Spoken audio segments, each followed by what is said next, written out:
Mis amados hermanos, una de las más peligrosas herejías en la actualidad, en medio de las iglesias cristianas, es lo que se conoce como el evangelio de la prosperidad o la teología de la prosperidad. Ese pensamiento herético que podemos definir de la siguiente manera: corriente doctrinaria que enseña que cualquier sufrimiento del cristiano indica la falta de fe. La teología o el evangelio de la prosperidad tiene como base que cualquier sufrimiento del cristiano indica falta de fe. Y podemos seguir diciendo en torno a la definición de lo que es esta herejía. Así, la marca del cristiano lleno de fe implica una plena salud física, emocional, espiritual y también la prosperidad material. La pobreza, el dolor, la enfermedad son resultados visibles, dice esta herejía, del fracaso del cristiano que vive en pecado o que posee una fe insuficiente.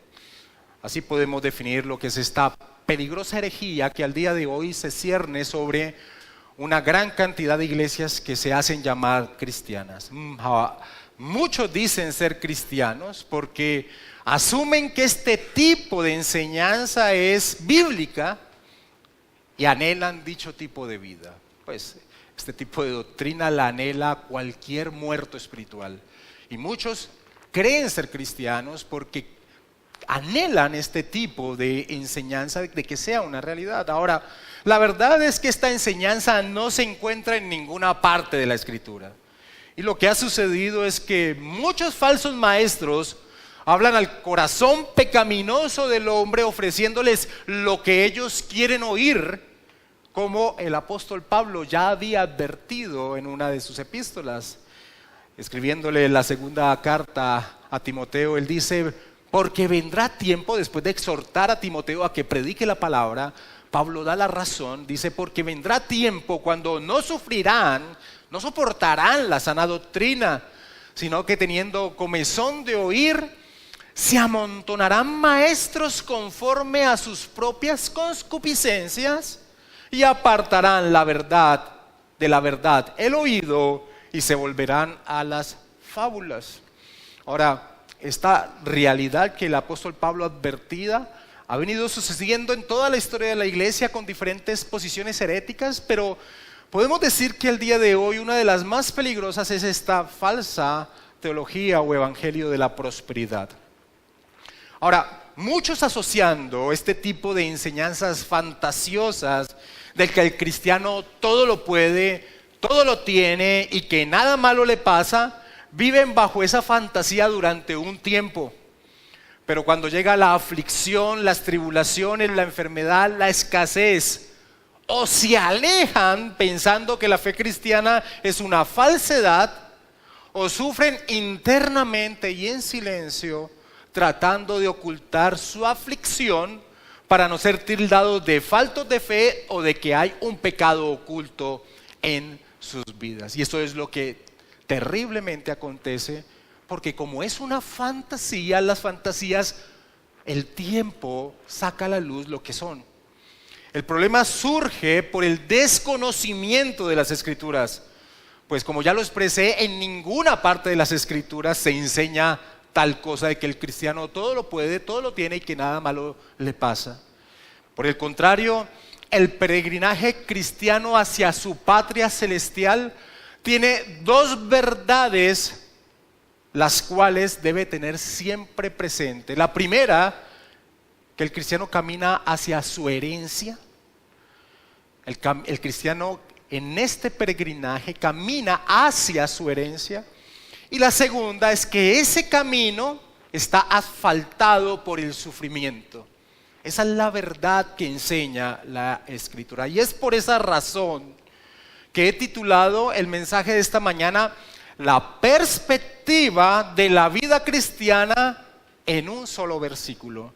La perspectiva de la vida cristiana en un solo versículo. Y esto porque el versículo 17 del capítulo 8 de la epístola a los Romanos sintetiza, resume la perspectiva perspectiva que el cristiano debe tener en el transcurrir de su vida, de este peregrinaje, hasta el día que el Señor lo llame a su presencia. Por favor, vamos a leer Romanos capítulo 8, versículo 17, que como indiqué hace 15 días, es un versículo bisagra entre lo que Pablo ha venido exponiendo en el capítulo 8 de Romanos, del versículo 11 hasta el versículo 16, y lo que va a exponer a partir del versículo 18 en adelante. Es un versículo de unión.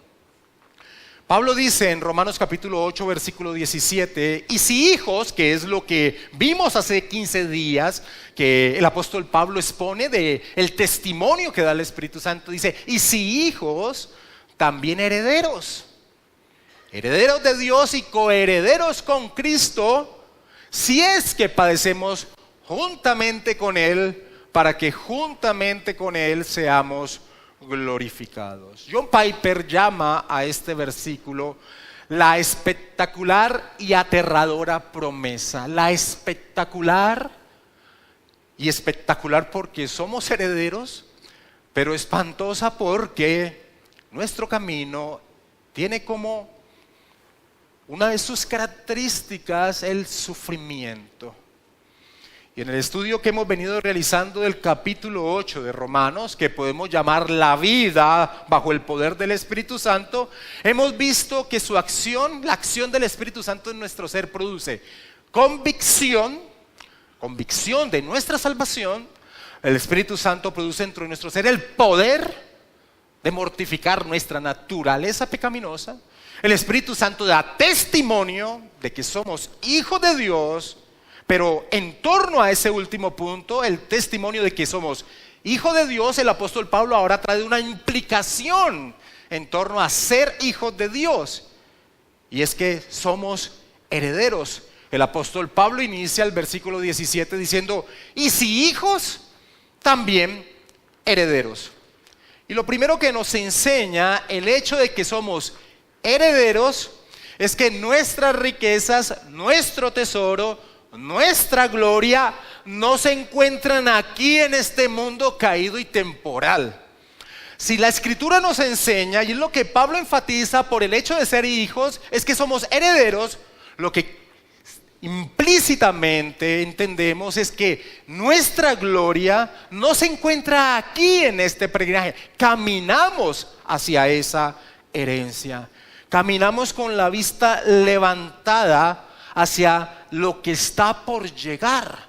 La perspectiva del cristiano no puede ser una perspectiva baja o temporal, sino que el cristiano camina hacia su herencia. Y esa verdad, ese entendimiento, esa convicción de que nuestra gloria, las promesas de las Escrituras no se ciñen a esto temporal, afecta de manera radical la vida cristiana. Y por el contrario, desligarse de esa verdad de que nuestras recompensas no están aquí, desligarse de esa verdad es darle paso precisamente a esos falsos maestros con sus fábulas de beneficios temporales, como aquello que promete la obra de Cristo, según enseñan. El apóstol Pablo, cuando habla acerca de la trascendencia de la vida, es decir, de la resurrección, en el capítulo clave de la Escritura en torno a la resurrección, que es 1 Corintios 15, él dice en 1 Corintios capítulo 15, versículo 19, una verdad que muchos quisieran callar. Pablo dice, y voy a leerlo de la versión Nueva Traducción Viviente, ese versículo de 1 Corintios capítulo 15, versículo 19, Pablo dice, y si nuestra esperanza en Cristo es solo para esta vida, y si nuestra esperanza en Cristo, si los beneficios que tenemos en torno a nuestra unión con Cristo es solo para esta vida temporal, dice Pablo, somos los más dignos de lástima de todo el mundo. Somos los más dignos de lástima de todo el mundo. Todo el Nuevo Testamento apunta a que el cristiano no coloca su esperanza en los acontecimientos temporales, sino en aquello que nos espera. Y quiero que muy rápidamente veamos muy rápidamente, muy escuetamente, en unos 3, 4 versículos, cómo el Nuevo Testamento indica hacia dónde los cristianos deben tener su mirada. Y quiero iniciar con nuestro Señor Jesucristo. Nuestro Señor Jesucristo, hablando de su segunda venida, hablando del día del juicio final, les dice a sus discípulos en Mateo capítulo 25, versículo 34, dice, después de haber dicho que en ese día Él separará a las ovejas de los cabritos, Él les dice que les dirá a sus ovejas, entonces el Rey dirá a los de su derecha, venid benditos de mi Padre, heredad el reino preparado para vosotros desde la fundación del mundo. Heredad el reino preparado para vosotros. El apóstol Pablo, en la epístola a los Efesios, cuando ora a Dios por los creyentes del Asia Menor, es muy impactante ver lo que pide el apóstol Pablo. El apóstol Pablo no se ciñe a algún evento temporal en esa petición que le hace a Dios por los creyentes del Asia Menor. Pablo les va a pedir a Dios que les permita tener a los creyentes del Asia Menor un entendimiento de qué es lo que han recibido. Por favor, acompáñenme a Efesios capítulo 1, versículo 15 al 18.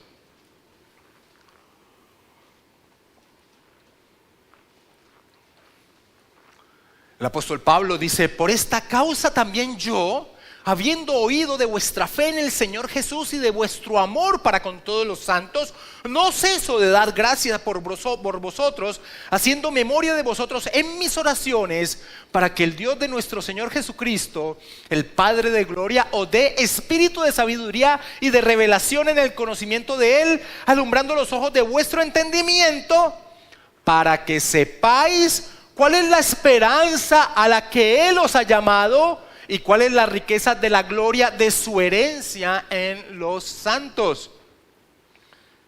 Cuando le escribe a Tito la epístola, le dice en el capítulo 3, versículo 7, para que justificados por su gracia viniésemos a ser herederos conforme a la esperanza de la vida eterna. Y el apóstol Pedro, escribiéndole a cristianos que sufrían en ese momento que escribe su primera epístola, les dice en primera de Pedro 1, versículo 3 al 4, bendito el Dios y Padre de nuestro Señor Jesucristo, que según su grande misericordia, dice Pedro, nos hizo renacer para una esperanza viva por la resurrección de Jesucristo de los muertos. Y dice Pedro en el versículo 4 del capítulo 1 de su primera epístola, para una herencia incorruptible, incontaminada e inmarcesible. ¿Y a dónde está? Reservada en los cielos para vosotros. Reservada en los cielos para vosotros. Aquellos que tergiversan las promesas del Evangelio y colocan dicha esperanza en un plano terrenal, roban el verdadero poder de la vida en Cristo en este peregrinaje. Pues es esta perspectiva de la gloria eterna lo que permite al cristiano recorrer este camino hacia su patria celestial. Qué diabólica es esa doctrina que trata de cautivar la mente de las personas diciendo que en Cristo van a encontrar una satisfacción al plano temporal.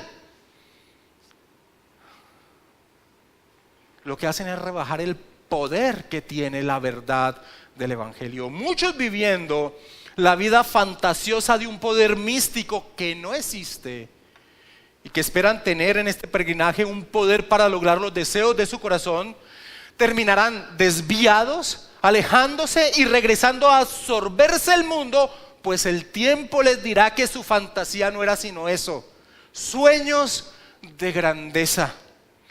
Por el contrario, el cristiano sabe que su gloria no será manifestada, solo será manifestada cuando el Señor Jesucristo regrese en el último día. Por eso se sabe caminando hacia la herencia que le ha sido reservada. El cristiano sabe que las promesas del evangelio no se ciñen a este campo temporal. Por eso Pablo decía que si alguien coloca su esperanza en Cristo en este campo temporal, es un hombre digno de lástima. Nuestra herencia, como dice Pedro, está reservada en los cielos. El cristiano sabe que su gloria, lo glorioso que es en torno a la unión con Cristo, solo se manifestará en aquel día, en el día final, en el día del retorno de nuestro Señor Jesucristo, en el día de nuestra resurrección. Vamos a ver este punto a través de 3 versículos. Colosenses capítulo 3, versículo 3 al 4. Es decir, que el cristiano sabe que su gloria solo será manifiesta, solo se verá cuando el Señor Jesucristo regrese. No como la teología de la prosperidad trata de enseñar de que somos tierra deseable, que es uno de esos malos pasajes del Antiguo Testamento que tratan de vincular a la vida temporal del cristiano. Somos tierra deseable. Las personas ven nuestra prosperidad, y somos tierra deseable. Eso es una mentira. La manifestación de la gloria del cristiano se dará cuando el Señor Jesucristo retorne. Porque habéis muerto, dice Pablo, y vuestra vida está escondida con Cristo en Dios. Cuando Cristo, vuestra vida, se manifieste, entonces también seréis manifestados con Él en gloria. El apóstol Juan dice lo mismo en 1 de Juan capítulo 3 versículo 2. Amados, ahora somos hijos de Dios, y dice el apóstol Juan, y aún no se ha manifestado lo que hemos de ser. Pero sabemos que cuando Él se manifieste, seremos semejantes a Él, porque le veremos tal como Él es. Es bajo esa certeza que el cristiano camina esta vida, sabiendo que su gloria no está aquí, sino que está reservada en la manifestación de nuestro Señor Jesucristo. Así que cuando el apóstol Pablo en este versículo 17 de Romanos capítulo 8 dice, y si hijos, herederos, lo que está implícitamente indicándonos es que nuestra recompensa, nuestra gloria está no en este campo temporal, sino que caminamos hacia ella. Ahora, el apóstol Pablo en este pasaje de Romanos 8:17 trae 2 características en torno a lo que es nuestra herencia. Pablo dice, y si hijos, también herederos, y dice, herederos de Dios y coherederos con Cristo. Esa primera característica, herederos de Dios, aunque hay mucho que podríamos decir en torno a esa expresión, herederos de Dios, quiero enfatizar lo siguiente. Al ser nuestro Dios quien proporciona la herencia, tenemos certeza de que dicha herencia es segura. Al ser nuestro Dios, herederos de Dios, al ser nuestro Dios quien proporciona esa herencia, quien la promete, tenemos la absoluta certeza que es segura esa herencia. Y podemos hacer una ilustración con un hombre que promete una herencia a su hijo. Esta sin duda trae gozo al hijo al que le es prometida esa herencia.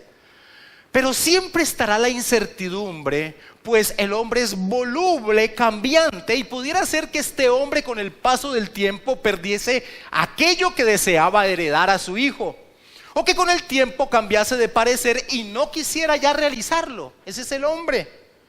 Pero al ser Dios de quien heredamos, nuestra herencia es segura, porque si Él lo ha dicho, así será, y nada hará que cambie dicha realidad. Dios es inmutable. Dios no cambia en su ser, en sus decretos, en sus propósitos. Como Santiago escribe en su epístola, toda buena dádiva y todo don perfecto descienden de lo alto, del Padre de las luces, en el cual no hay mudanza ni sombra de variación. Así que cuando Pablo da esa característica de la herencia que tenemos nosotros, de que somos herederos de Dios, un primer aspecto que llega a nuestro ser es la absoluta seguridad de que esa herencia es plenamente segura. Cuando la Escritura habla de certeza, cuando la Escritura habla de esperanza, está hablando de certeza. Es algo que no dudamos.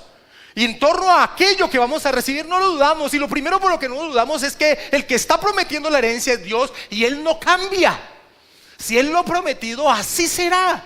Y el cristiano camina con esa perspectiva de esa seguridad de la herencia que está por recibir.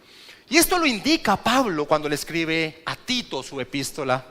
En el versículo 1 y 2 del primer capítulo de Tito, Pablo escribe de la siguiente manera: Pablo, siervo de Dios y apóstol de Jesucristo, conforme a la fe de los escogidos de Dios y el conocimiento de la verdad, que según la piedad, en la esperanza de la vida eterna, la cual Dios, que no miente, prometió desde antes del principio de los siglos. Tito, los cristianos caminamos plenamente seguros hacia esa herencia, hacia la vida eterna, porque Dios lo ha prometido y Dios no miente, dice el apóstol Pablo. Ahora, alguien podría llegar a decir: yo sé que Dios no miente, yo sé que Dios no cambia, yo sé que Dios es inmutable, pero yo sí cambio y podría alejarme de la fe y así perder esa gloriosa herencia. Ahora, el que se expresa de esa manera desconoce que la fe que tiene, que la fe que profesa es un don divino. El apóstol Pedro entonces calma dicha inquietud al que así la tiene. Sabemos que Dios no cambia y que era prometido, pero yo podría cambiar. Y el apóstol Pedro entonces entra a hablar a una iglesia que sufría en ese tiempo, y diciéndoles este mismo tema de hacia dónde caminan, Pedro les va a dar la siguiente verdad. Acompáñame a Primera de Pedro capítulo 1 versículo del 3 al 5.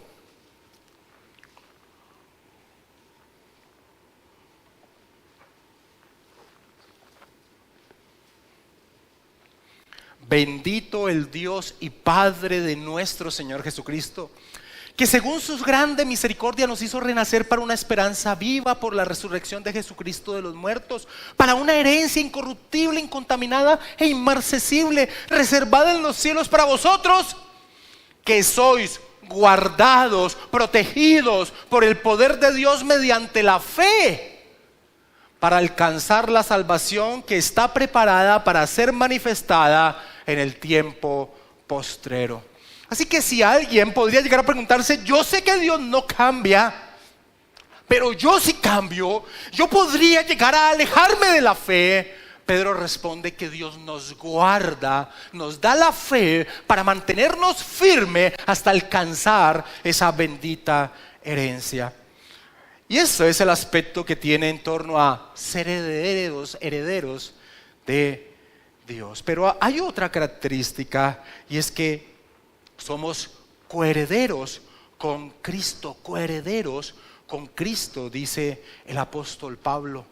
Y más que un complemento del ser herederos de Dios, esta expresión coherederos con Cristo recalca que si somos herederos es por nuestra unión con Cristo. Si somos herederos es porque estamos unidos a Cristo. Cristo es el Hijo eterno. Nosotros por nuestra unión con Él hemos sido adoptados, como muy bien el apóstol Pablo lo ha referenciado en este capítulo 8.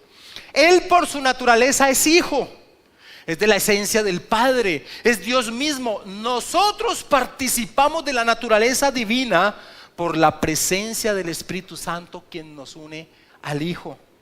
Y esa distinción sí que es importante entenderla.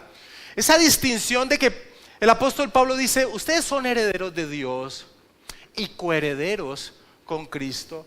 Es importante entenderla porque nos evita llegar a expresar bobadas, como algunos herejes e ignorantes dicen, como que los cristianos somos Jehová Junior o ese tipo de cosas sin sentido. No, si tenemos el derecho de llamarnos hijos es por Jesucristo, a quien estamos unidos, coherederos con Cristo. Ahora, cuando Pablo señala que somos coherederos con Cristo, esta declaración nos permite entender algunas verdades en torno a lo que implica aquella herencia que nos pertenece y que recibiremos. Porque nosotros conocemos la gloria que Cristo ahora después de su resurrección y ascensión a los cielos, posee. Y así que nosotros, a través de esa expresión, coherederos con Cristo, podemos llegar a entender en qué sentido, qué es lo que heredaremos, qué es aquello que nos espera. Y lo primero y lo más grandioso es que nuestra herencia es Dios mismo, una relación gloriosa por toda la eternidad, así como el Hijo, nuestro Señor Jesucristo, la disfruta eternamente. Y hay un pasaje donde el Hijo ora al Padre, donde se puede vislumbrar esta realidad. ¿Cuál? Algo que es maravilloso, que esa herencia tiene como implicación que nuestra herencia es Dios mismo. ¿Cómo así que nuestra herencia es Dios mismo? Que vamos a tener una relación gloriosa con Él por la eternidad, como el Hijo la tiene con el Padre. En Juan capítulo 17, en esa oración que la segunda persona de la Trinidad hace a la primera persona de la Trinidad, nuestro Señor Jesucristo expresa palabras gloriosas que nos aseguran esta realidad que va más allá de lo que nosotros podamos expresar, y que es lo más glorioso, que ser alguno pueda recibir una relación plena, eterna de amor al nivel que las personas de la Trinidad lo han tenido.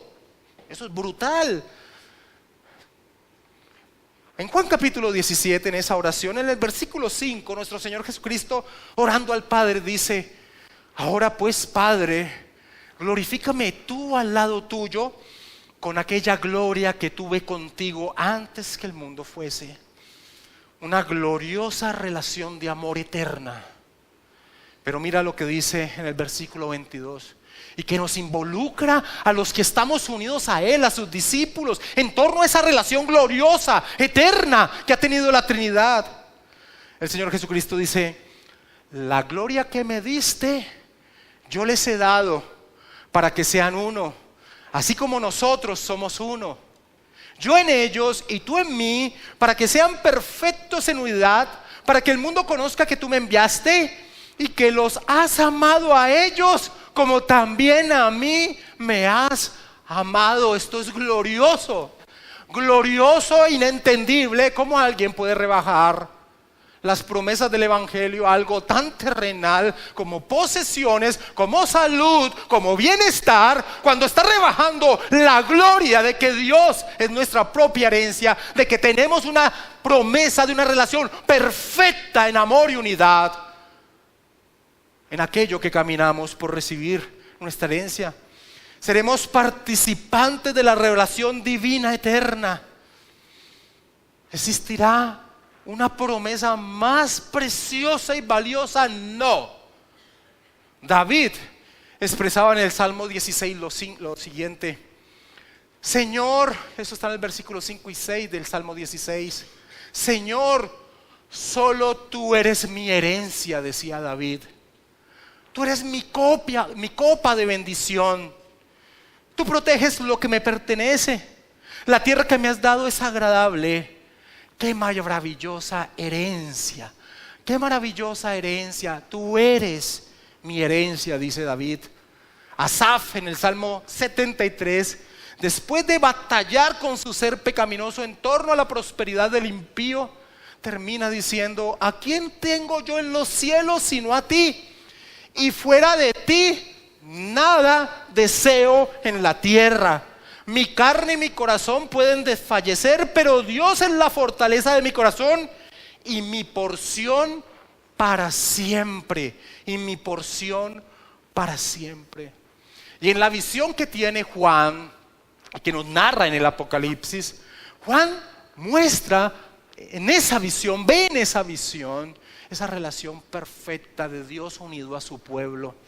En Apocalipsis 21:3 Juan dice: y oí una gran voz del cielo que decía: he aquí el tabernáculo de Dios con los hombres, y Él morará con ellos, y ellos serán su pueblo, y Dios mismo estará con ellos como su Dios. Qué terrible que haya personas que crean que las promesas del Evangelio son en torno a este campo temporal. Ahora, la expresión coherederos con Cristo también nos enseña que dicha herencia implica que tendremos un cuerpo plenamente glorioso como el de nuestro Señor Jesucristo cuando tuvo su resurrección. Porque la Escritura nos dice que Jesucristo es primicias, es la muestra. Primicias, ese término agrícola del primer fruto de la cosecha. Jesucristo es primicias de los que durmieron. Jesucristo, cuando se levanta resucitado, esa es una muestra del cuerpo que tendremos todos cuando seamos resucitados. Por eso, regresando a Romanos capítulo 8, mira lo que el apóstol Pablo expresa en torno a esta realidad de que nuestra herencia, además de lo más glorioso, que tendremos una relación con Dios eterna, de amor al nivel de la relación trina, también expresa que tendremos un cuerpo glorioso. Y es lo que Pablo a continuación expresa, y que no voy a desarrollar a profundidad. Esto será con lo que arranque cuando volvamos a encontrarnos con Romanos. Pero mira cómo expresa Pablo esta verdad. Mira lo que dice en el versículo 19 de Romanos 8. Porque el anhelo ardiente de la creación es el aguardar la manifestación de los hijos de Dios. Versículo 21. Porque también la creación misma será libertada de la esclavitud de corrupción a la libertad gloriosa de los hijos de Dios. Así que en ese momento, en torno a esa herencia, Pablo dice que es como si que la creación viva estuviera esperando ese momento donde la libertad perfecta del Hijo de Dios sea manifestada aún en su cuerpo. Nuestra herencia incluye la liberación de un cuerpo corrupto. ¿Y esto para qué? Para que en potencia libre, no encontré una mejor expresión, para que en potencia libre podamos gozarnos de nuestro Dios. Es decir, un ser sin ninguna relación con el pecado, sin ningún obstáculo, para poder disfrutar plenamente de esa relación de amor. Y mis amados hermanos, ¿cómo anhelamos dicho día? Porque somos conscientes que día a día batallamos con nuestra naturaleza pecaminosa que se interpone en nuestra relación actual con Dios. Pero cuando resucitemos en aquel día, no habrá nada que impida una relación plena con nuestro Dios de amor. Qué triste que esa teología diabólica rebaje las promesas a un campo temporal. Por eso el apóstol Pablo, hacia el final del versículo 17, relaciona la gloria de Cristo con nuestra gloria. Él dice en Romanos 8:17, en la parte final, para que juntamente con Él seamos glorificados. Para que juntamente con Él seamos glorificados. Y hay un tercer aspecto que podemos entender de lo que será nuestra herencia. Y es que viviremos en un mundo renovado, libre de la maldición a causa del pecado. Y esto es lo que Pablo expresa del versículo 19 al 21 en Romanos 8, que como digo, no lo voy a desarrollar, sino que solo toco este aspecto superficial de lo que enseñan estos versículos. Pablo dice en el versículo 19, porque el anhelo ardiente de la creación es el aguardar la manifestación de los hijos de Dios. Porque la creación fue sujetada a vanidad, no por su propia voluntad, sino por causa del que la sujetó en esperanza.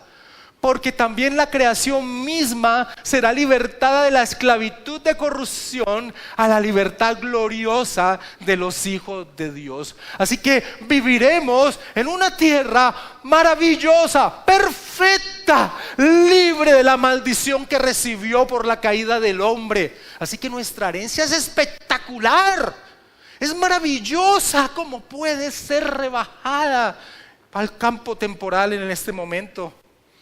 Hermanos, ¿quién no anhela poseer esta herencia maravillosa que es segurísima?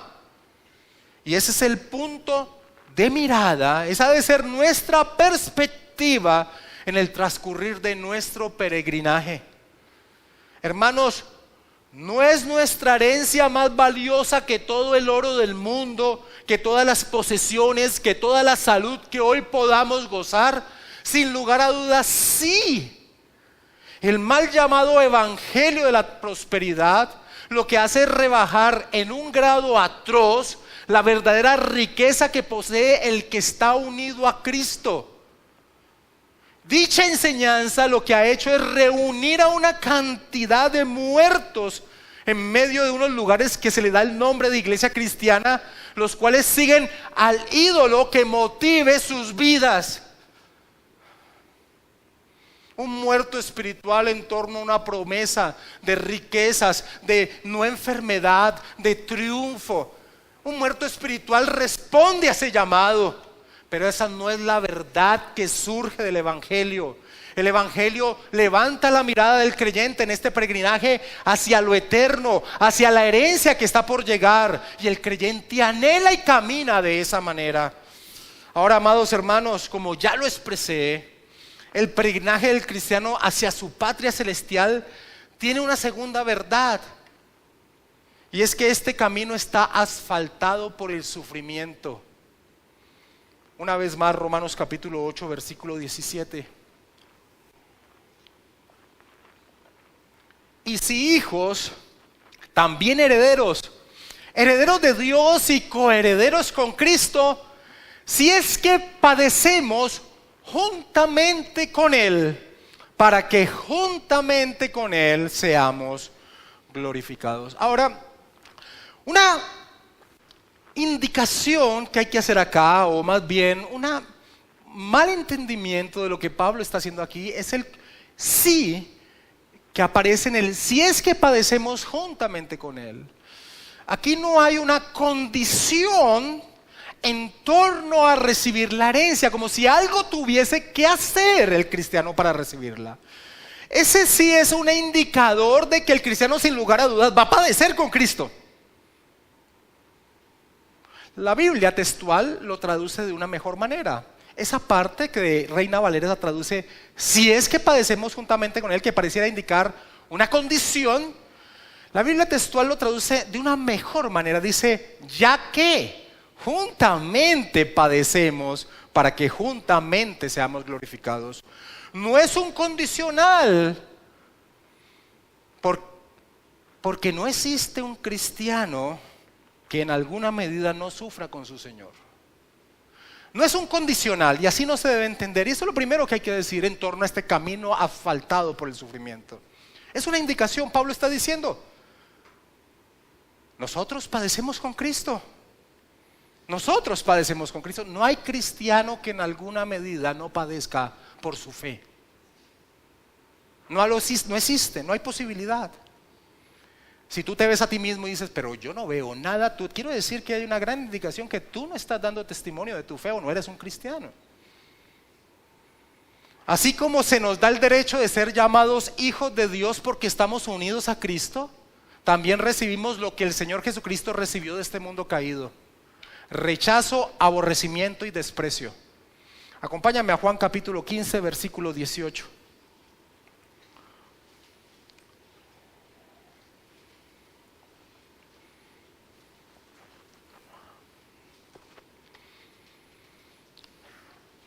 Nuestro Señor Jesucristo, en estos pasajes del capítulo 15 al capítulo 17 de Juan, habla principalmente de la acción del Espíritu Santo sobre sus discípulos, y en medio de esa acción le dice a sus discípulos: si el mundo os aborrece, en el versículo 18 de Juan 15, si el mundo os aborrece, sabed que a mí me ha aborrecido antes que a vosotros.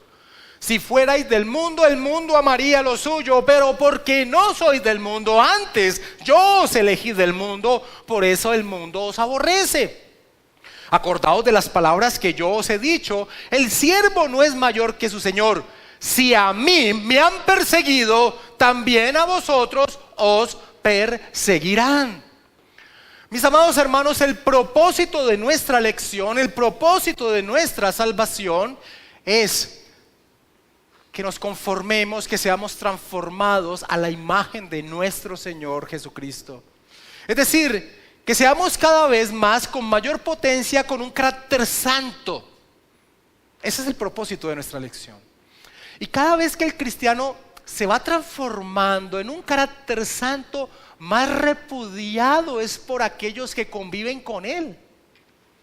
Hay un mal entendimiento del cristiano comúnmente. El cristiano piensa que la sociedad ama al cristiano, pero es imposible que los muertos espirituales amen a aquellos que se convierten en una luz, que indirectamente apuntan la fealdad de su ser. El cristiano en su transformación, en su cohibirse de lo que comúnmente se ve normal, en profesar abiertamente el rechazo a lo que las personas piensan que es lo natural, se convierte no en un ser que las personas amen, sino que las personas aborrecen. El Evangelio de Juan, en el capítulo 3, en el versículo 19 al 20, dice esta verdad. Dice la verdad de por qué se rechazó a Jesús y que es implícito a aquel que se transforma a su imagen. El Evangelio de Juan, en el capítulo 3, versículo 19, dice: y esta es la condenación, que la luz vino al mundo y los hombres amaron más las tinieblas que la luz, porque sus obras eran malas. Porque todo aquel que hace lo malo aborrece la luz y no viene a la luz para que sus obras no sean reprendidas. Cuando un ser se va transformando a la imagen de Cristo, que es el camino de santidad de todo cristiano, empieza a ser aborrecido por los que están a su lado, que están muertos, porque de una forma u otra alumbra la fealdad de su ser. La vida en santidad, que es la transformación natural de nuestro ser a la imagen de Cristo, hace que el pecador se sienta señalado y aborrece esto. Asumir una posición firme y bíblica por Cristo lleva implícita la garantía de algún tipo de oposición, alineación, aflicción y rechazo por parte del mundo. Y esto yo creo que cualquier verdadero cristiano puede dar testimonio en medio de su lugar de trabajo, de su lugar de estudio, de su familia. Cada vez es el mosco en leche, cada vez es el ser más distinto, cada vez se abre una brecha inmensa de distancia. Cada vez sufrimos más por Cristo cuando somos transformados con más potencia a su imagen. Pablo le dice a Timoteo lo siguiente, le dice: pero tú has seguido mi doctrina, Timoteo, tú has seguido mi conducta, tú has seguido el propósito de mi vida, tú has seguido mi fe, tú has seguido mi longanimidad, tú has seguido mi amor, tú has seguido mi paciencia. Pero continúa diciéndole: tú has seguido mis persecuciones, tú has seguido mis padecimientos. Timoteo también las enfrentaba, como las que me sobrevivieron en Antioquía, en Iconio, en Listra, dice Pablo. Persecuciones que he sufrido y de todas me ha librado el Señor. Y dice categóricamente: y también todos los que quieren vivir piadosamente en Cristo Jesús padecerán persecución. Esto está en 2 de Timoteo 3, del 10 al 12. Y también todos los que quieren vivir piadosamente en Cristo Jesús padecerán persecución. Es natural. El muerto espiritual aborrece a aquel que deja por evidenciado su estado. Escribiéndole a los cristianos en la ciudad de Filipo, Pablo les dice: porque a vosotros os es concedido a causa de Cristo, no solo que creáis en Él, sino también que padezcáis por Él, teniendo el mismo conflicto que habéis visto en mí. Filipenses, ustedes también se les ha dado el honor de padecer por Cristo, teniendo el mismo conflicto que ahora veis en mí. ¿Cuál? Pablo estaba en la cárcel por su fe, y Pablo estaba con la incertidumbre de que podía ser ejecutado. Así que, amados hermanos, a diferencia del falso evangelio de la prosperidad, con su enseñanza de fantasía de una vida libre de tribulación y dolor, la realidad es que la vida cristiana tiene como característica el desprecio, el sufrimiento, el rechazo, el dolor.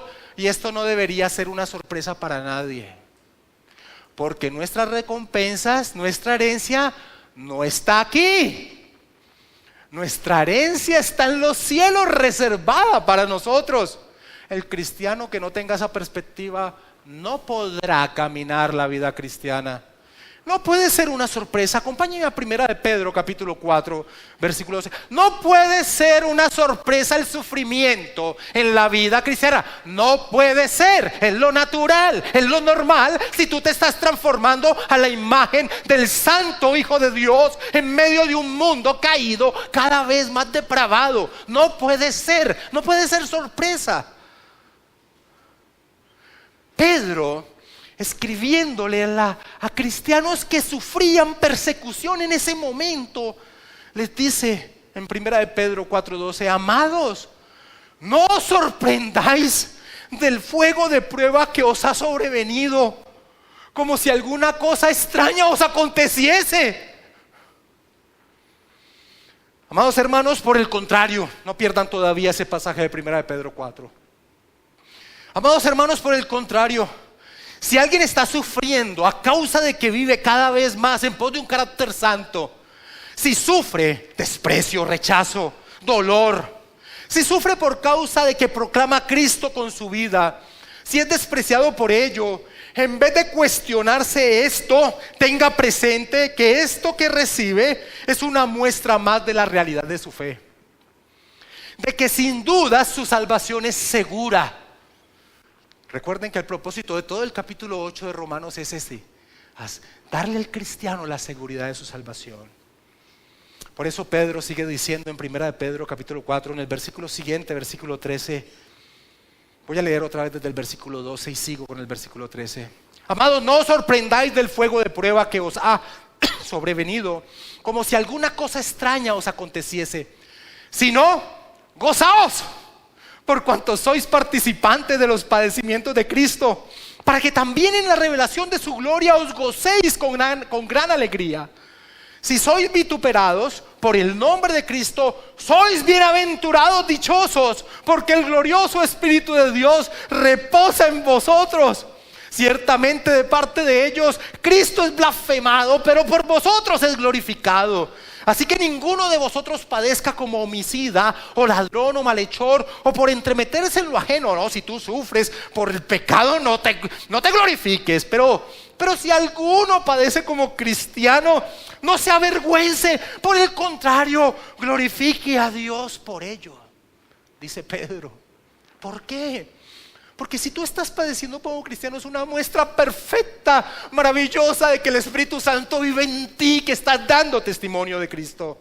Martin Lloyd-Jones decía: debido a que el sistema actual del mundo se encuentra bajo el dominio de Satanás, el mundo desprecia a Dios y al pueblo de Dios. Por lo tanto, resulta inevitable, dice Lloyd-Jones, que sin importar que la persecución venga en la forma de un simple abuso verbal en un extremo, o al punto de dar lugar al martirio en el otro extremo, ningún creyente está exento de la posibilidad de pagar un precio por su fe.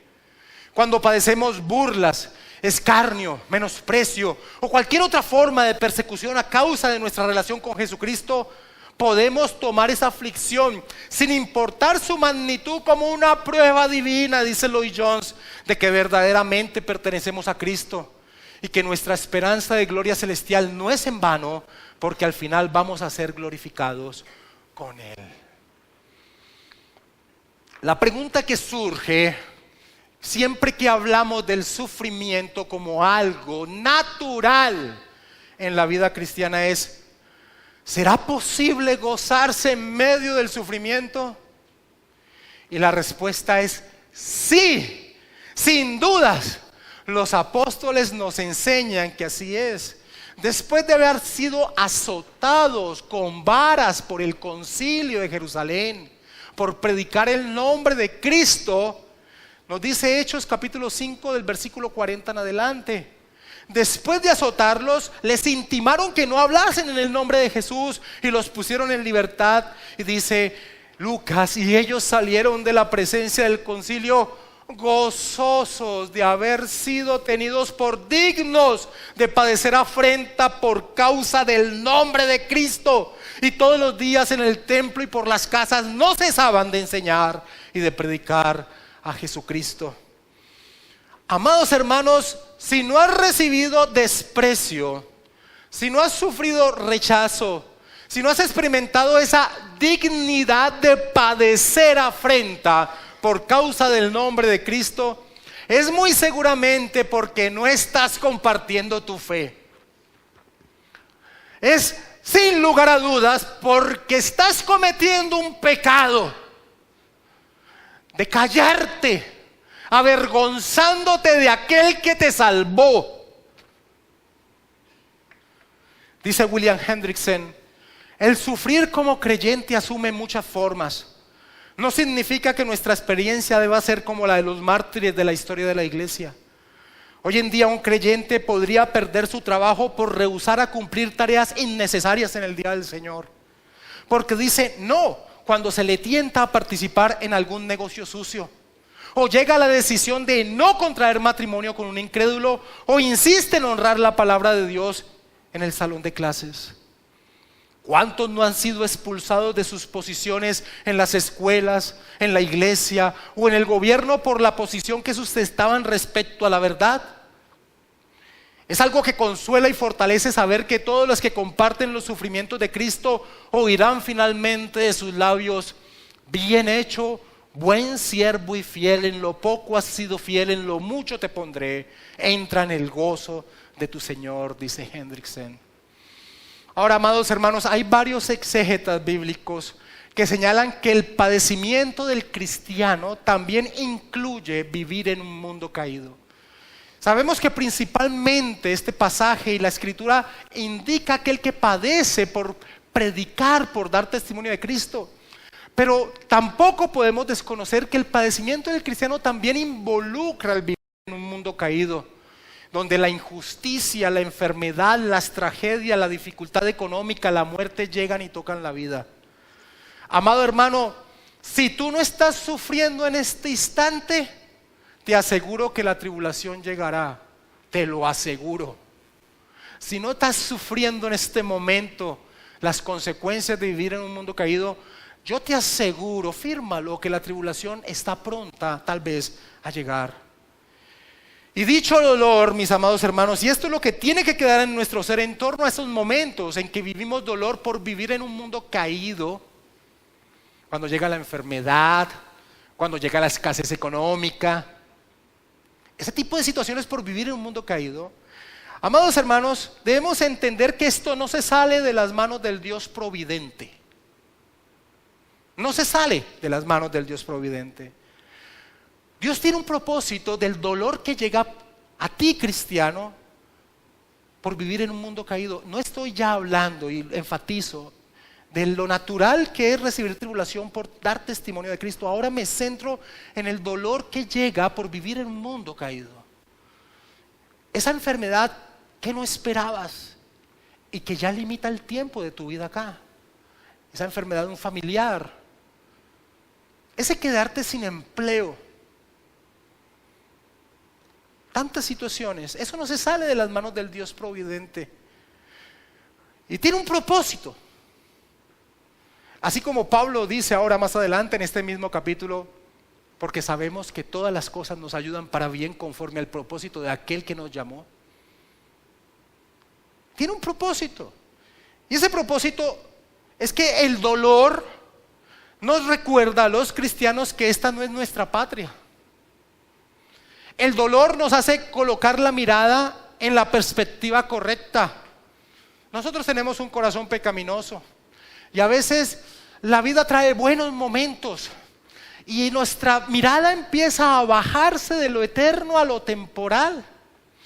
Y cuento este testimonio que ya lo he dicho desde este púlpito. John MacArthur cuenta que alguna vez, dando un curso de eclesiología en un país de África que no recuerdo en este momento, llevaba 3 días de enseñanza de eclesiología. Él se había esforzado, dice él, en dar esta enseñanza, cuando hacia el final de ese día se les acercaron unos hermanos de allí, de esa iglesia en el África, y le dijeron: Pastor MacArthur, ¿cuándo llega lo bueno?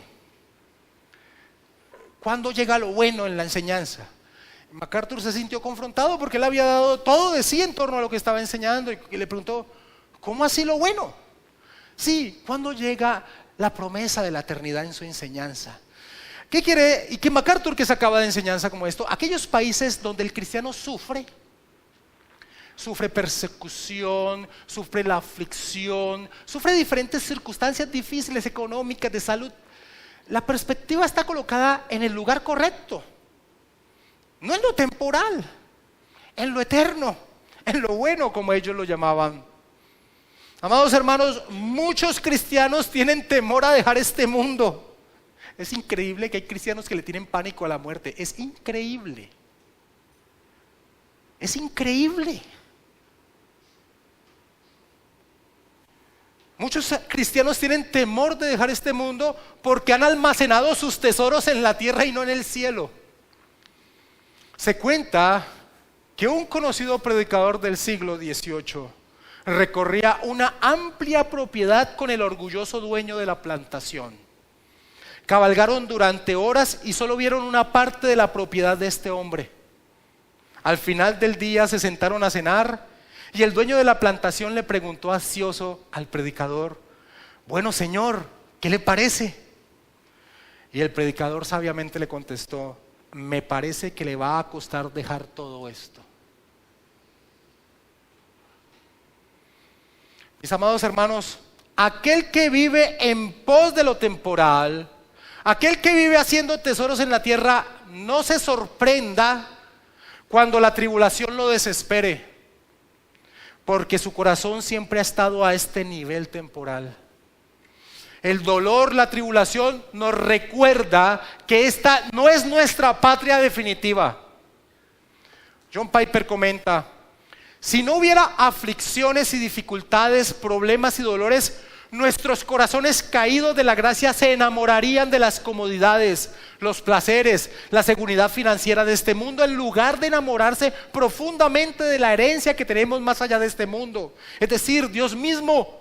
Para nosotros el sufrimiento es como una gran misericordia, dice Piper, que se nos asigna en esta vida para impedirnos amar este mundo más de lo que debiéramos y para hacernos confiar aún más en Dios, quien levanta a los muertos, dice Piper. Mis amados hermanos, el dolor purifica nuestra fe porque hace que se centre en la promesa verdadera, en la eterna. Pedro, hablando de la herencia gloriosa que sin duda recibiremos, señala la verdad que ahora en este trasegar temporal nos toca vivir. Él dice: en lo cual vosotros os alegráis. ¿De qué? De la herencia, de la promesa de la herencia eterna. Aunque ahora, dice Pedro, por un poco de tiempo, si es necesario, tengáis que ser afligidos en diversas pruebas, para que sometida a prueba vuestra fe, mucho más preciosa que el oro, el cual aunque perecedero se prueba con fuego, sea hallada en alabanza y gloria y honra cuando sea manifestado Jesucristo. El dolor nos permite colocar la mirada, anhelar lo eterno. No, amados hermanos, la vida cristiana no es estar exento de dolores y problemas. Por el contrario, sin duda, en el mundo tendremos aflicción. Pero, amados hermanos, nuestro Señor Jesucristo venció a este mundo caído y ha logrado una herencia gloriosa para su pueblo. Douglas Moo dice: el apóstol Pablo en Romanos 8:17 asume el hecho del sufrimiento como el telón de fondo oscuro sobre el que brilla con intensidad luminosa el glorioso futuro prometido a los cristianos. Esta es la verdad que permite que el creyente no desmaye en su caminar. La herejía llamada teología de la prosperidad casi siempre trae como ejemplo a Abraham. Mira a Abraham. Qué hombre tan rico. Trae a Abraham como el paradigma de las riquezas materiales que el creyente puede tener. Ahora, la Biblia describe a Abraham y a los demás creyentes del Antiguo Testamento como personas que caminaban como peregrinos hacia una patria celestial, que sabían que lo material no era lo que les había sido prometido. Acompáñame a Hebreos capítulo 11.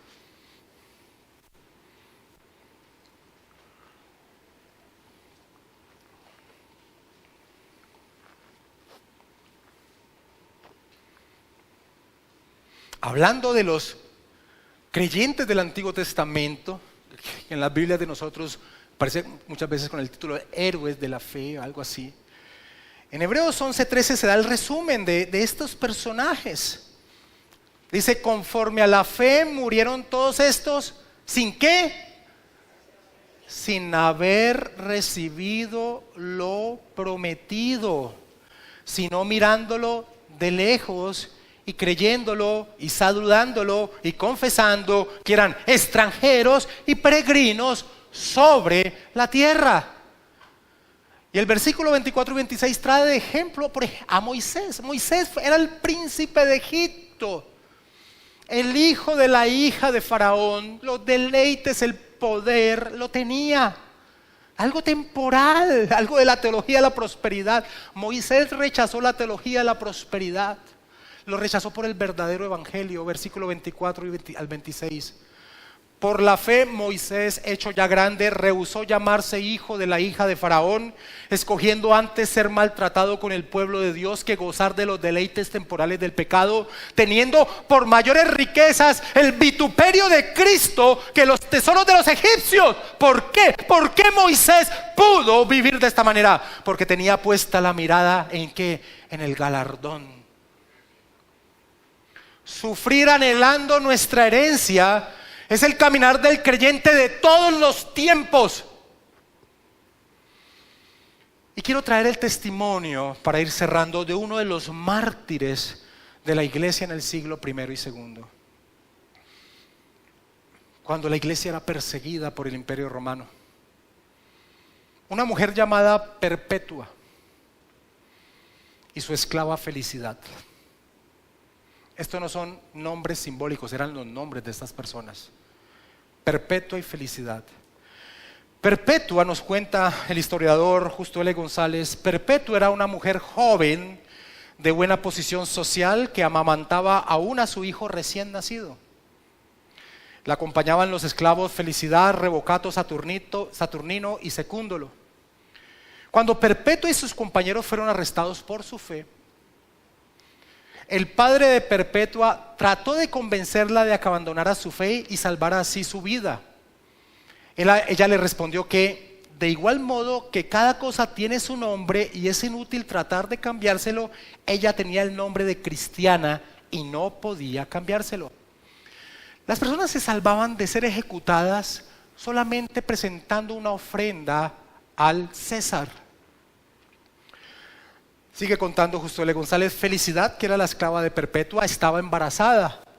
Y cuando la veían quejarse de los dolores del parto, sus carceleros le preguntaban cómo esperaba tener el valor necesario para enfrentarse a las fieras.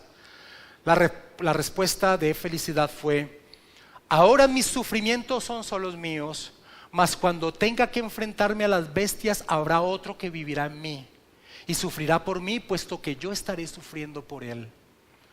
Los mártires varones, dice Justo L. González, fueron por fin lanzados a las fieras y Saturnino y Revocato murieron rápidamente, pero Secúndulo, ninguna fiera quiso atacarle. El jabalí que le soltaron, en lugar de atacarle a él, hirió de muerte a uno de los soldados. Cuando le ataron para que un oso le atacara, el oso se negó a salir de su escondite. Por fin, el propio Secúndulo le anunció a su carcelero que un leopardo le mataría de una sola dentellada, y así fue. En cuanto a Perpetua y Felicidad, les anunciaron que les tenían preparada una vaca furiosa para que las corneara.